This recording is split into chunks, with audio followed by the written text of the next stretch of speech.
Assalamu алейкум байке. Алейкум ассалам. Келгениңизге абдан кубанычтамын.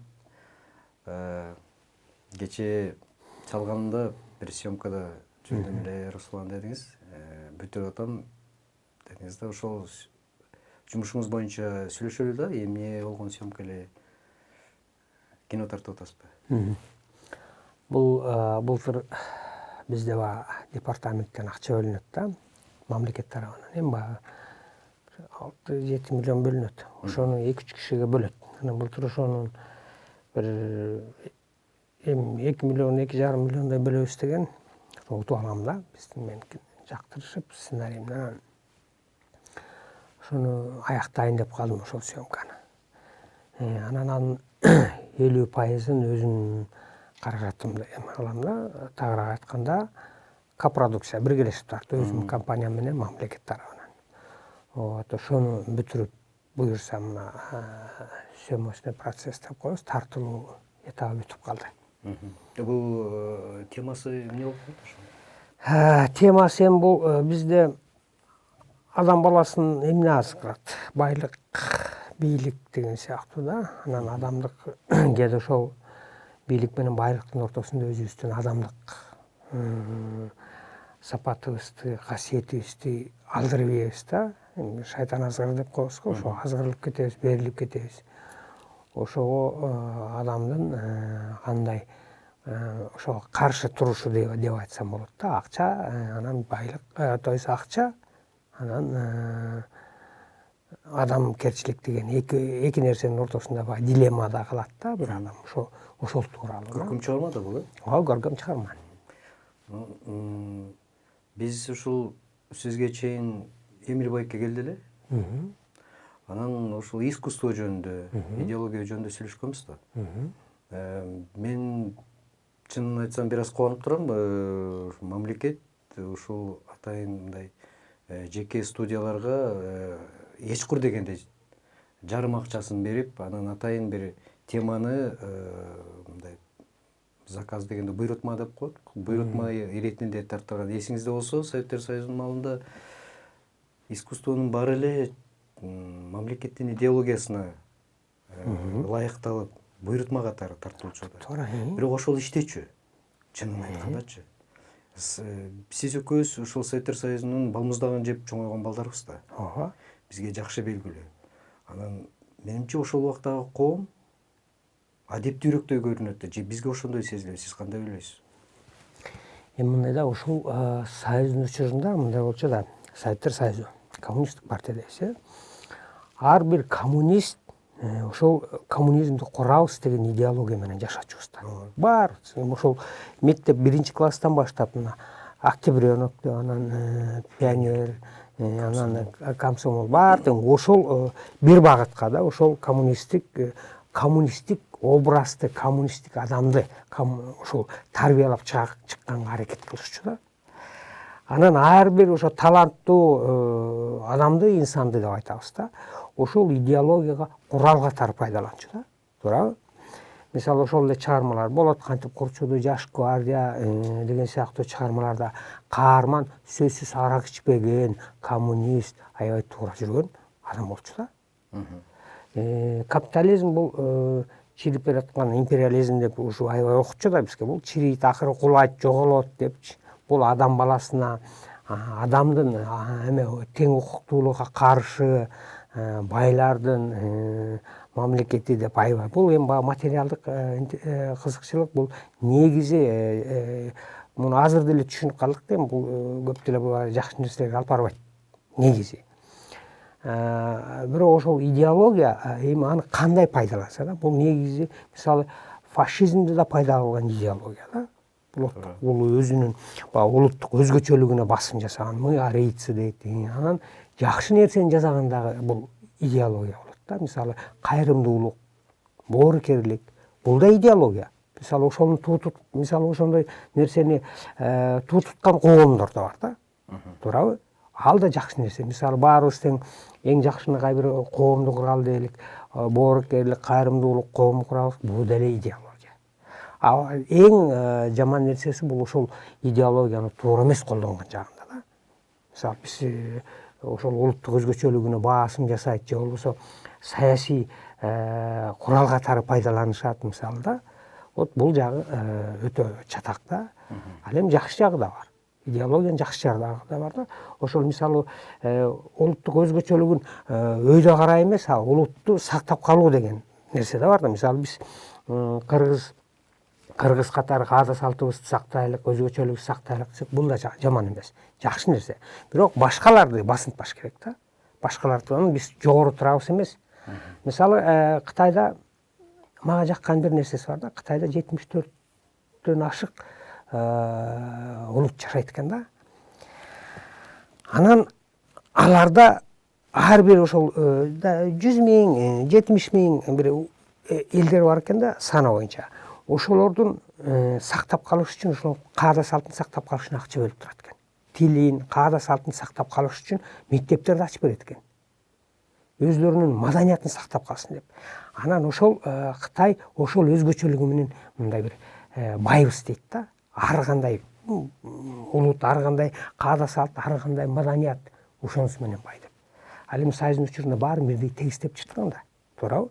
Баарын бирдей. Анткени ал убакта улуттук өзгөчөлүгү даже бизге калпак кийгизбей алган. Туурабы?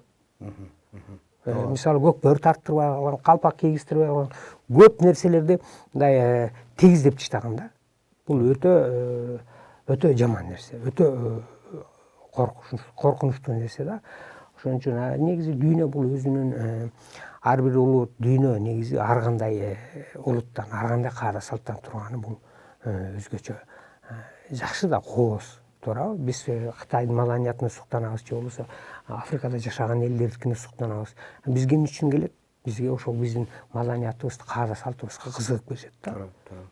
Эти аттын этин жейт экен дейт, жылкыны жейт экен дейт, же болбосо мисалы тиги сыйынат, буга сыйынат дейт. Биздин каада салтыбызга, маданиятыбызга кызыгат. Бир өзгөчөлүктү издеп келет турбайбы? Бул дагы идеология. Эми Темирбой эке, бул оюңузга мен абдан кошулам да. Бул туура ой деп ойлойм. Деги эле адам идеологиясыз жашай алабы негизичи? Бир ушул биз адамзат пайда болгондон бери идеологиясы жок жашаган убак болгонбу адам? Азыр деле жашап атат. Толуктап коеюн да. Мындай караганыбызда, мисалы үчүн коммунисттик идеология дейлик. Коммунисттик идеологиянын жаман жери эле биринчиден коммунист деген өзүнүн аталышы, менин оюмча. Экинчиден сиз айткан баарын жалпылап койгон. Бул сөзүңүзгө эмнеге чындык бар деген, биз кыргыздар азыр деле орусча эмнеге сүйлөгөнгө аракет кылабыз. Бизде маңкырт сыяктуу ошол убакта орус тилин билген гана адам бул жогорку деңгээлдеги адам деген түшүнүп бүгүнкү күнгө чейин кете элек. 30 жылга жакын убакыт өттү. Ал кетмек турсун биздин бул жаңы поколениябызга өтүп баратат. Азыр бала бакчадагы балдар бир кыргыз тилин билбей орусча сүйлөп папа мама деп чоңоюп аткан балдар абдан көп. Бул да ошол сиз айтып аткан коммунисттик идеологиянын бир жанакы Айтматовдун маңкуртундагы мээбизге сиңип калган бир оору вирус болуш керек да. Бирок ошентейин десек, азыр ислам идеологиясы бизде өстөмдүк кылып турат. Батышта болсо капиталисттик идеология. Деги эле идеологиясыз жашаганга мүмкүнбү? Же жашоо ошондой түзүлгөнбү? Сөзсүз бир чоң бир агым болуш керекпи? Адамдардын баары бир эреже сыяктуу карманган.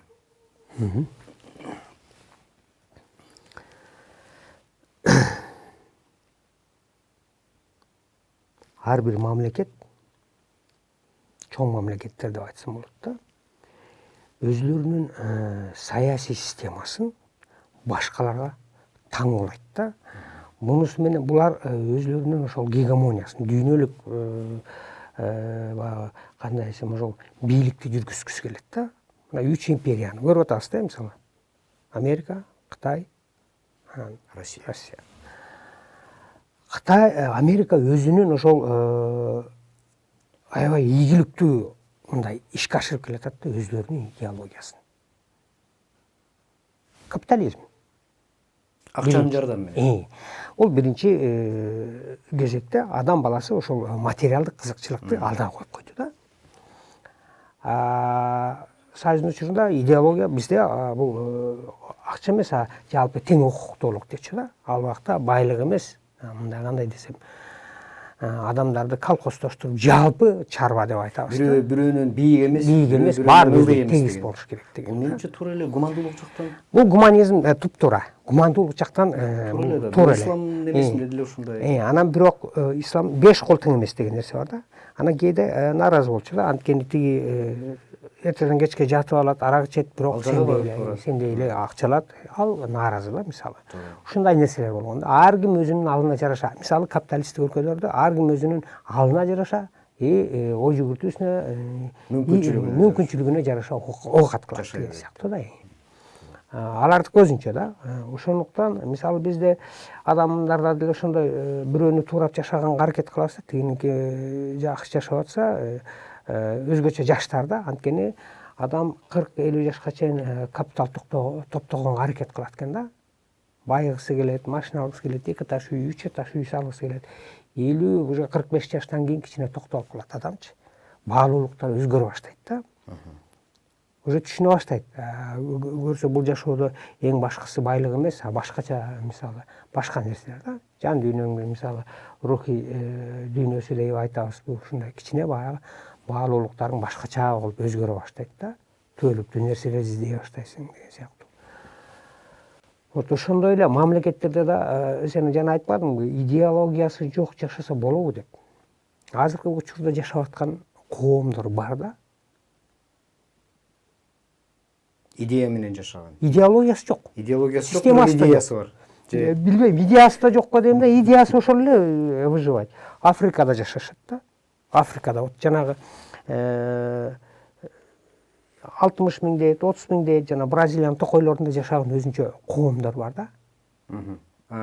Каада салт менен жашайт. Каада салт менен жашайт. Аларда эч кандай мамлекеттүүлүк, чек ара тигүү деген жок. Бири-биринен налог салбайт. Бирок карасаң жашап келатышат аларды.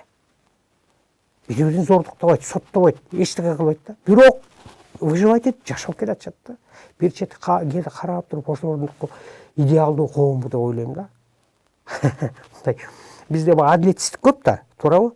Тигини бири-бирине эме болду, коррупция болуп кетти, биринин эмгегин жеди, бири уурдап койду деген сыяктуу. Аякта ошондой барбы жокпу?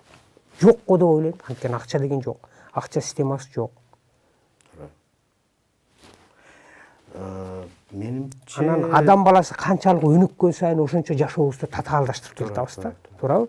Биз азыр урбанизациянын эрежелери менен өзүбүз курган муздак бир убакта эсиңизде болсо Кубат Жусупалиев болуш керек.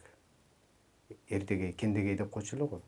Азыр Алайга кетип калды го, баарын колдоп иштеп. Кубат акени. Ошол кишинин Муздак дубалдар деген китеби бар болчу. Жаңы чыкканда мен эле эмес, менимче жалпы коомчулук таң калуу менен кабыл алганда ошол китепти. Бул кандай биздин классикалык жанагы ошол как раз советтик адабияттагы эрежелерди такыр бузуп салып, башкача бир эме менен жазылган китеп экен деп таң калганбыз да. Көрсө ал киши көрөгөчтүк кылып биздин азыркы бүгүнкү урбанизациянын эрежелери, өзүбүз курган муздак дубалдардын арасында аларга кошулуп биз өзүбүз да муздап бараткан, ташка айланып баратканбыз. Ошол адамдык, нравалык жактан болобу, мамиле жактан болобу, дүйнөгө көз караш жактан. Азыр эми сиз айтып аткан жана аборигендер булар джунглинин арасында табиятка жакындыгынан сакталып атат болуш керек да. Себеби табият көп нерсени бизге айтып турат экен, тилекке каршы биз аны байкабайт экенбиз да. Эми ушул сөзгө улай сиздин бир мен азыр эстеп атам, эстеген сайын бир аз мага ыңгайсыз да, себеби ошол киноңуз жаңы чыкканда мен сизге бир айтканым да бар да эсимде. Байке менимче киного окшошпой калыптыр депчи. Бирок азыр мен сезип атам, мен адашып турмун да. Белгисиз маршрут деген. Мындан бир 10 жылдан ашык болуп калды го, бул кино чыкканына. Бирок бүгүнкү күнгө чейин актуалдуулугун жоготот элек да. бүгүнкү күндө дагы менимче бир 5-10 жылга чейин актуалдыгын жоготпойт дагы деп ойлойм. Кандай десем, жоготпойт деген эмес, бул мындай так сүрөттөп көрсөтө алчу кинода биздин коомдун абалын. Сиз муну көргөчтүк менен тарттыңыз беле же мындай ушундай болуп калдыбы? Ошол учурдагы ситуация, ошол учурдагы акыбалда, абал деп айтсам да, ачык айтканга мүмкүн эмес болчу да. Туурабы? Мамлекетти сындап же болбосо тигил деп айтсам. Акаевдин убагы болчу дагы? Жок, Бакиевдин убагы болчу. Экинчи, биринчи революциядан кийинки. Анан мага келишкен жигиттер. Мага келишкен да.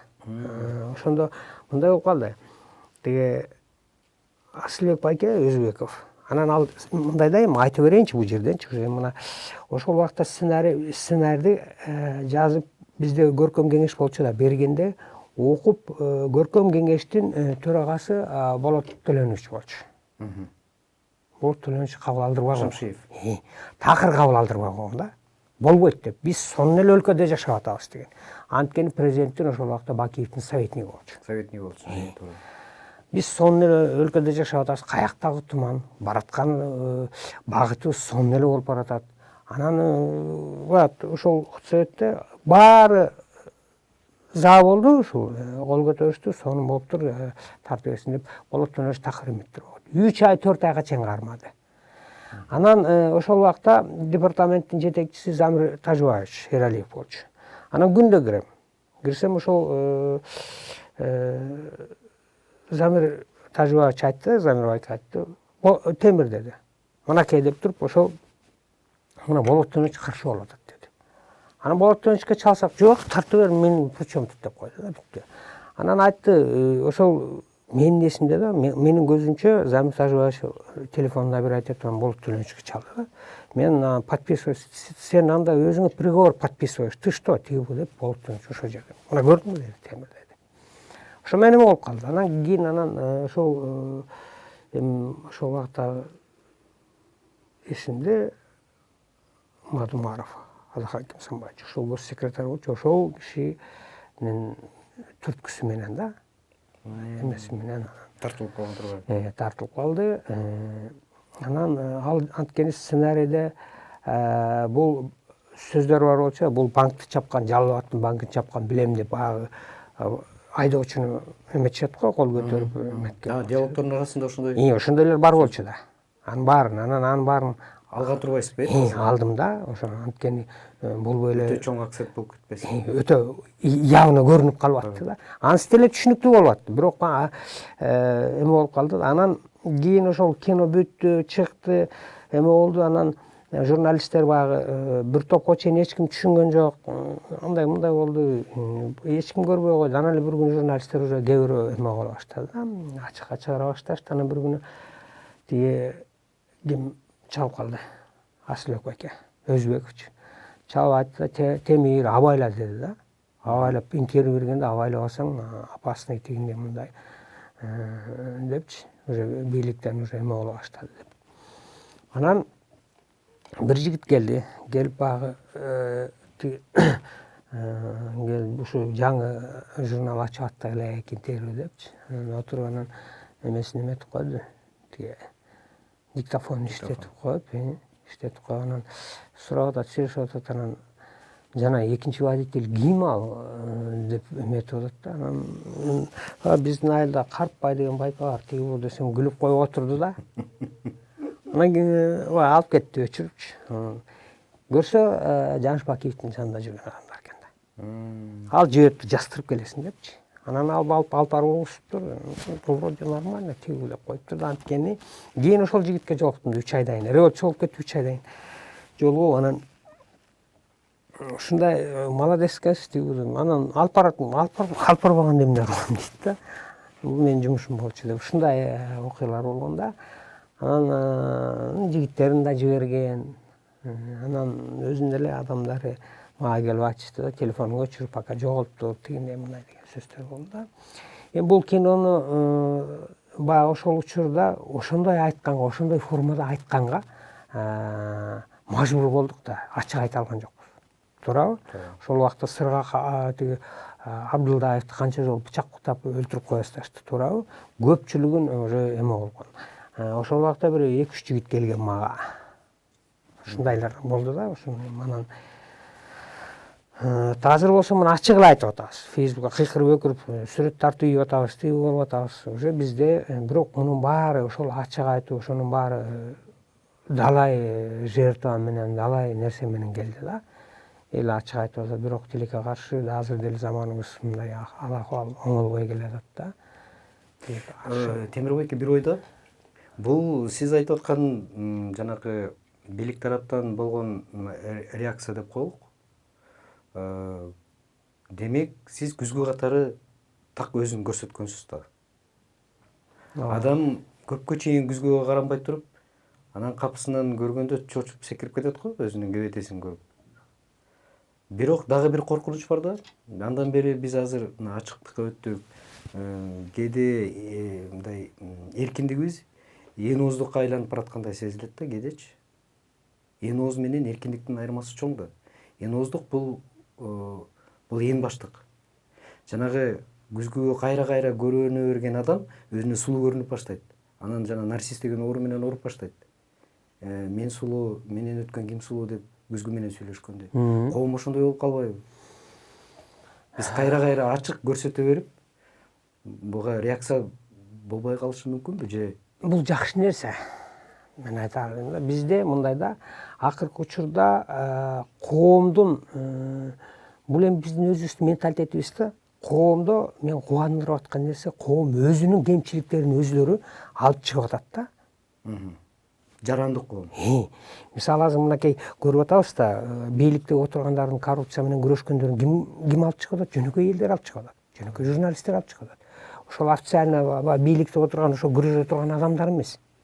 Жөнөкөй адамдар алып чыгып атат да, жөнөкөй. Демек бул адамдардын кайдыгерлиги эмес, өзү жашап аткан коомго болгон мамилеси да.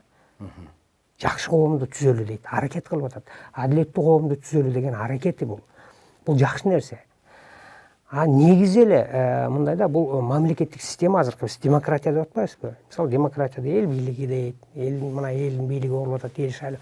Каяктагы демократия бизде? Мына 120 депутатты шайлайт. Ким шайлайт? Партиянын лидерлери шайлайт. Өзүнчө бизнес мындай бир эме болуп алганда, бизнес өзүнчө эле фирмалар, партияларчы. Тиги 100 миң керек, тиги 200 миң керек, 300 миң керек. Ошолорду шайлайт. Эл шайлаган жок, туурабы? Туура. Бул ошол лидерлер өзлөрүнчө баягы мындай бизнесмендер болуп алган да. Саясатты аябай чоң бизнеске айландырып ашкан. Элдин анан эл шайлаган деп кээде депутаттар күпүлдөп калат. Эл шайлаган эмес муну, ошол партиянын лидерлери шайлаган. Элден эбагала алып койгон бийликти тилекке каршы. Бул эрежени эл да түшүнөт, бийликтегилер да түшүнөт. Бийликтегилер сиз айткандай бийликтин ээси эл деп коет. Эл болсо чын эле биз экенбиз деп бир аз күпүлдөмүш болуп коет, бирок чындыгында сиз айткандай жанагы элди талуу жеринен кармап алып, ошол аркылуу өздөрүнүн жумушун кылып аткан бул менимче узурпация десе да туурараак болот да. Жана приватизациянын ошо жогорку деңгээлдеги этабы. Негизи эле азыр карап көрсөң, Руслан, дүйнөдөчү, негизи эле дүйнөдө ушул саясий системалардын баары тең эскирди. Ошондой болгон окшойт. Эскирди деген себебим азыркы учурдагы адамдарчы, жаштар, техника өстү, аң сезимдери башкача болду. Булардын талабына жооп бербей калды. Туура. Ошол түзүлүш, ошол устройство, саясий система, мамлекеттик түзүлүштүн баары тең эскирип калды. Бүт эскирди да. Демек уже жаңыланууга анан азыркы мисалы ошол убакта мурун марксизм деп коебуз, Ленин, Марксист, Энгельстер ойлоп чыгарган же болбосо баягы Грециядан чыккан демократия тиги бул деген системанын баары тең өзгөрдү да. То есть эскирди да. Азыркы адамдардын талабы такчы. бул аябай туурабай.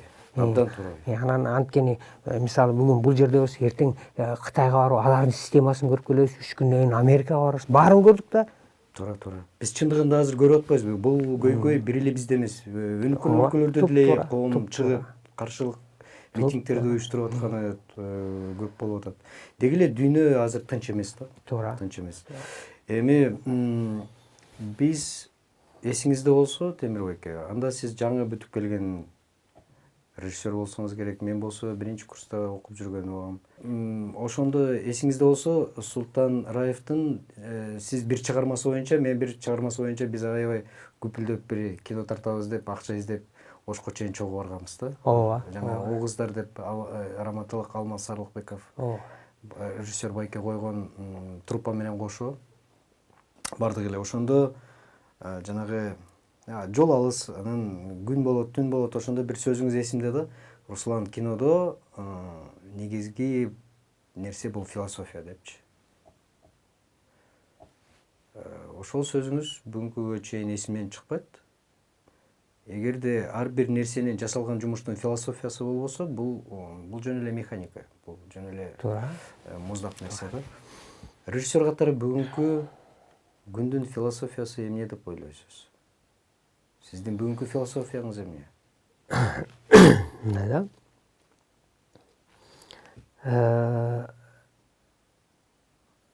жана да айтып кетпедимби, бизде тилекке каршы бүт адам баласы байлык табууга көздөйт да, байлык депчи. Ушул мындан бир 15 жылдар мурун баардык элдер балдарын тиги эмеге берчү. Таможняны окусун, ГАИникин окусун, салык салуучулардын окуусуна депчи. Анан азыр карап көрсөң, байлардын баардыгын көбүнчөсү чет мамлекетке жиберет да. Эң тияктуу университет тигил депчи. Анан азыркы философия негизи эле баардык коомго да, бул биздикине эле эмес, чеки баардык. Адам баласы өзүн сактап калалы десе, ушул кантип адам болуу да, адамдык сапатын. Жана Айтматовдун эң мыкты сөзү бар да. Адам үчүн эң оор бул күндү адам болуш деген. Өзүнүн ошол сапаттарын. Ошон үчүн мен ойлойм, кээде ошо бир окуу жайларын ачыш керек да. Биринчи кезекте кантип адам болуш керек? Адамдыгын сактап калыш да. Мисалы, бийликке барсаң, аябай эме го, аябай кооз нерселерди сүйлөп, анан бунун баары эме да, маска да. Раматылык атам айтып калчу эле, кээде бир досторумду же бирөөлөрдү карап, мына өтө эле түз жүргөн жигит экен, ушундан абайлачы депчи. Ушундан абайлачы депчи. Өтө эле түз жүрөт экен. Өтө эле түз жүрөт экен, ушундан абайлачы деп койчу да. Анан азыр бизде да ошо бийликтегилер өтө эле түз жүрөт да, мындай сыртынанчы. Мунун баары маска да. Анан ошол ойлойм да, азыркы күндүн философиясы ушул кантип ушул адамдык сапатты, негизи эле азыркы учурда кандай адамдар, кандай сапатка, адам баласы өзүн сактап калыш үчүн. Мунун баары Куранда жазылган, туурабы? Библияда жазылган. Эгер ошол эмне үчүн мисалы кээде Куранды окуп тиги шарият менен жүрбөсө болбойт дейсиз. Негизи эле мунун баары ошол адам өзүн сактап калуу. Ошого багытталган нерселер да. Оорукер бол, бирөөнө жамандык кылба, тиги кыл, баарында тең. Анан азыр адам өзүн жоготууну карай баратат. Байкасаң, өтө кызыктуу, анан өтө коркунучтуу учурда жашап атабыз да. Бүт баардык нерсе ошол биз өзүбүздү жоготууга багытталып калганда азыр. Карап көрсөң ошондой. Туура. Өзүбүздүн жашообузду жеңилдетип атабыз деп ойлойбуз. Спутник учуруп атабыз, тиги болуп атабыз, а бирок билбейбиз ошонун экинчи тарабында. Мунун баары зыян алып келет адам баласына. Баарын талкалап атабыз. Жерди жөн эле тутмалап атабыз. Жаратылышты тутуп атабыз. Ошонун баары адам баласы жашасын деп берилген нерсенин баарын, наоборот, биз ошонун баарын жок кылуунун үстүндөбүз. Туурабы? Ошо бизге берилген ресурстун баарын бүт жок кылып баратабыз. Интерстеллар деген Нойлдун фильми да, баягы эмеге чыгып, баягы башка планетадан бул жердин ресурсун түгөтүп, анан башка планетага жерди издейт го, жашаганга ылайыктуу. Ошого жетип баратабыз да. Бул адамдын фантазиясы эмес, бул ошол маалымат да, бул дагы. Ошого жетебиз акыры. Бизди эч ким жок кылбайт, биз өзүбүз жок кылабыз. Бул оюңузга мен абдан кошулам да. Кинонун бир адамга түшүнүксүз болгон бир сыйкырдуу күчү бар да. Көп байкасаң, көп нерсе жанагы дүйнөдө болчу нерсени, адамзаттын жашоосунда бир өзгөрчү нерсени алдын ала көзү көргөн көрүүчү адамдай алдын ала айтып коет да. Сиз айтып аткан жана Ноланддын азыркы киносу дагы биздин келечегибизди айтып аткандыр. Мен азыр сиздин философияңызды угуп отуруп, мен да азыр бир жумуш баштап аткам, кинопроект. Ошол урбанизациянын немесинде, эрежесинде адам бардык ресурстарды бүтүрүп, келемиш сыяктуу азыр бирин жеп баштаган. Менимче бул сиздин айткан философияңыз так эле бүгүнкү күндүн философиясы да. Биз өзүбүздү өзүбүз өлтүрүп атабыз. Бул абдан жаман. Эми көрсөтүүбүздү жакшы ой менен бүтүргөнгө аракет кылалык. Себеби ойчул ойлонгон сайын кайгыга батат деген жакшы бир сөз бар го. Экөөбүздөн кайгыга батып, башыбызды шылкып кетпей, бизди эмне күтүп турат? Биз эмне жакшы нерсени көрүп атасыз да биздин жашоодо? Чыгармачыл адам катары, режиссер катары эмнеге акцент жасасак болот? Бизге бир жылт эткен кандай бир үмүт турат алдыда? Руслан, бул аябай жакшы нерселерди айттың да. Просто сен мындай адамды бир эмеге темага киргизе алат экенсиң да, ошо эми аласың да, бир состоянияга киргизгенгечи, мастер экенсиң. Мен да кичине көңүлүм чөгүп кетет да, азыркы көп нерселерди карап отуруп, жана кээде мындай кубанып турган нерсе келечекте азыр жаш балдардын өсүп келаткан бир жакшы нерселерин көрүпчү, анан келечеги бар депчи. Биздин, мен мисалы мындай кээде көңүлүм чөккөн нерсе ошол биздин азыркы ошо бийликтеги, кимдин колунда бийликтеги отургандардын кылып аткан нерселери, келечегин, ошол келечектеги муу небере чөбөрөлөрдүн, адам баласынын келечектеги өмүрүн ошо жакшы болсун ойлобой ушундай кылып аткандар да. Мисалы ошол уранды алып да, келечекти ойлобогон, муунду ойлобогон ошондой кадамдары, иштери өкүндүрөт да. Ал эми ошого карамакка каршы туруп аткан жаштарды көргөндө кубанам да. Демек бул адам баласынын дагы келечеги бар депчи. Мунун баары эми келечекте ошол өсүп келе жаткан муундардын колундагы нерсе бул. Ошол канчалык деңгээлде ошону куруп кете алышат, мүмкүнчүлүктөрү деген сыяктуу да. Буларга азыр карап отурсам, азыр биздин эле ошо кыргыздардын, азыр биздин коомдогу жаштар, мына менин кызым 22-23 жаштагы балдардын мамилелерин, бийликке, байлыкка болгон мамилелерин келип кээде кубанам да. Булар андай көп баалуулуктары башкача да булардыкычы. Мисалы, биздин баалуулуктарыбыз ошо 2 комната, 3 комната үй алыш, аны алгандан кийин дагы 2 этаж, анан 1 Мерседес, анан 2 холодильник деп кете берет элек да, болгон максатыбыз. Мисалы, 2 аял, 3 аял, 3 аял, 4 аял деп кете беришет да. Эми азыр ошол. Ошондой болуп калды. Анан азыркы муунду карасаң андай эмес. Алардын багы кызыма эми келип бияка жашайсың десем, ушул эми ата дейт, эми ушу 2 комната квартира үчүн ушул жерде камалып отурам дейт да. Таң калдым да, булардын баалуулуктары такыр башкача. Ошон үчүн буларды карап отуруп кээде кубанам да. Буларда мындай ой жүгүртүүсү кенен да. Кенен улут менен чектелип калбайт, мамлекет менен чектелип калбайт. Жалпы мындай адам баласына деп жалпы келечекке деген умтулуусу булар аябай кубандырат да. Бул жанагы сиздин белгисиз маршрутуңуздагы отты кармап алып чуркаган бала деп койсок. Туура. Болот экен. Ойлоруңуз менен бөлүшкөнүңүзгө чоң рахмат, Темир байке. Менимче бул сөздөрүбүз дагы уланыш керек. Эгер убакыт тапсаңыз, биз муну дагы бир уласак. Буюрса, сөз улана турган нерселер көп, сүйлөшө турган нерселер көп, маектеше турган нерселер көп экен. Негизи сенин передачаң абдан сонун передача да. Ийгилик каалайм силерге дагы.